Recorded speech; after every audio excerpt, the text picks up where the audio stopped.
तुकाराम मुंढेंचं 2 मिनिटाचं हे भाषण प्रत्येकाने ऐकलं पाहिजे. आपल्या वागण्यात, आचरणात नैतिकता नसेल तर आपण आतून पोकळ असतो. आतून पोकळ होऊ नका. समाजाला पुढे न्यायचं असेल तर प्रत्येकाने हा पोकळपणा थांबवला पाहिजे. समाजाच्या चांगल्यासाठी तुकाराम मुंढे पुण्यातील कार्यक्रमात नेमकं काय म्हणाले ते सविस्तर पहा. त्यापूर्वी चॅनलवर नवीन असाल तर चॅनलला सबस्क्राईब करून बेल आयकॉनवर क्लिक करा.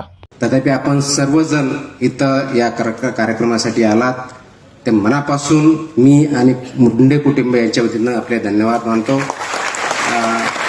आपलं जे प्रेम आहे ते असंच चालू राहू द्या.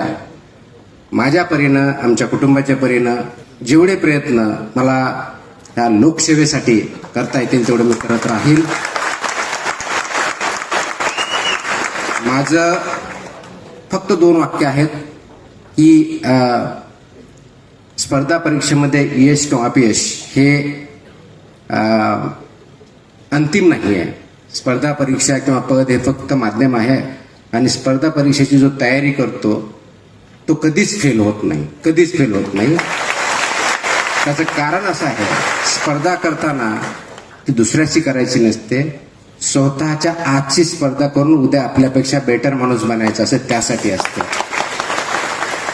त्याच्यामुळे आपण त्याच्यातून शिकून एक चांगला माणूस, एक चांगला समाजातला घटक आणि स्वतः कुटुंबाप्रती आणि समाजाप्रती असलेली भावना व्यक्त करण्यासाठी आपण बेटर जर झालं तर समाज उच्च लेवलला जायला जास्त वेळ लागणार नाही. त्यासाठी आपण सर्वांनी प्रयत्न करावेत.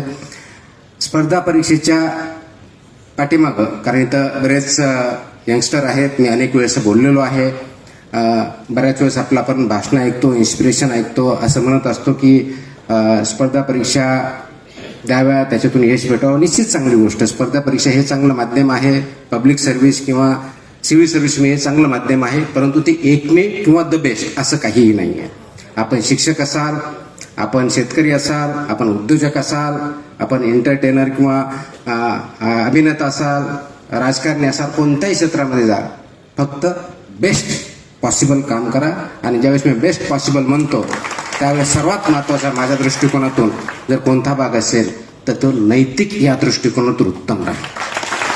कारण नैतिकता आपल्या वागण्यात, आचरणात नसेल तर आपण आतून खोकला असतो, तो आतून खोकला होऊ नका.